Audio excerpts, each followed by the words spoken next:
নমস্কাৰ, আজি আপোনালোকৰ বাবে লৈ আহিছোঁ দেশ বিদেশৰ পৰা বহুকেইটা গুৰুত্বপূৰ্ণ খবৰ। আজিৰ প্ৰথমটো গুৰুত্বপূৰ্ণ খবৰ হৈছে নৱবৰ্ষৰ পহিলা দিনতে জাৰি গুৰুত্বপূৰ্ণ জাননী। 10 বজাৰ পৰা আৰম্ভ হ'ব সকলো চৰকাৰী বেচৰকাৰী বিদ্যালয়। জিলা আয়ুক্তৰ কাৰ্যালয়ৰ পৰা জাননী জাৰি। প্ৰচণ্ড শীতৰ বাবে শীঘ্ৰেই কাৰ্যকৰী হোৱাকৈ এই সিদ্ধান্ত। 10 বজাৰ পৰা 2 বজালৈ পাঠদান হ'ব প্ৰাথমিক বিদ্যালয়। 10 বজাৰ পৰা 2:30 বজালৈ পাঠদান হ'ব উচ্চ মাধ্যমিক বিদ্যালয়। 10 বজাৰ পৰা 3 বজালৈ উচ্চ আৰু উচ্চতৰ মাধ্যমিকৰ পাঠদান। নৱবৰ্ষৰ পহিলা দিনতে জাৰি গুৰুত্বপূৰ্ণ জাননী।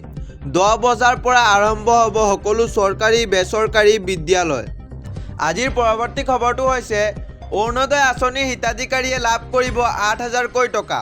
ফেব্ৰুৱাৰী মাহৰ 20 তাৰিখে 8,000 টকা প্ৰদান কৰিব চৰকাৰে। ফেব্ৰুৱাৰী মাহতেই আগতীয়াকৈ বহাগ বিহুৰ উপহাৰ দিব চৰকাৰে। প্ৰতিগৰাকী হিতাধিকাৰী একাউণ্টত প্ৰদান কৰা হ'ব এই ধন। সুন্দৰকৈ বিহু পালন কৰিবলৈ এই ধন দিব চৰকাৰে। নিৰ্বাচনৰ বাবে এই সিদ্ধান্ত গ্ৰহণ কৰিছে ৰাজ্য চৰকাৰে। অৰুণোদয় আঁচনিৰ হিতাধিকাৰীলৈ বৃহৎ ঘোষণা মুখ্যমন্ত্ৰীৰ। ইয়াৰ পাছৰ গুৰুত্বপূৰ্ণ খবৰটো হৈছে খিলঞ্জীয়া মুছলমানক লৈ মুখ্যমন্ত্ৰীৰ বৃহৎ আহ্বান। হিন্দু প্ৰধান অঞ্চলত গো মাংসৰ ব্যৱসায় বন্ধ কৰক। পহিলা জানুৱাৰীতে খিলঞ্জীয়া মুছলমানক মুখ্যমন্ত্ৰীৰ অনুৰোধ। হিন্দু প্ৰধান অঞ্চলত গো মাংসৰ ব্যৱসায় বন্ধ কৰক। ঈদৰ সময়ত 18-20 হাজাৰ গো নিধন কৰিলে হিন্দুৱে বেয়া পায়। হিন্দু প্ৰধান অঞ্চলত লাভ জিহাদ বন্ধ কৰক। এই ক্ষেত্ৰত সৰব হোৱক খিলঞ্জীয়া মুছলমান। ধুবুৰী, বৰপেটা, গোৱালপাৰাত আমি এতিয়া মাইনৰিটি।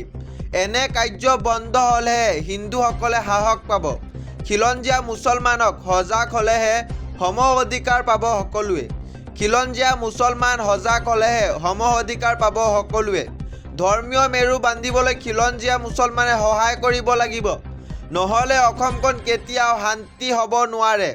খিলঞ্জীয়া মুছলমানক লৈ মুখ্যমন্ত্ৰীৰ বৃহৎ আহ্বান। পহিলা জানুৱাৰীতে খিলঞ্জীয়া মুছলমানক মুখ্যমন্ত্ৰীৰ অনুৰোধ। ইয়াৰ পাছৰ খবৰটো হৈছে নৱবৰ্ষ উদযাপনৰ সময়তে বিশ্ববাসীলৈ আহিলে দুখবৰ।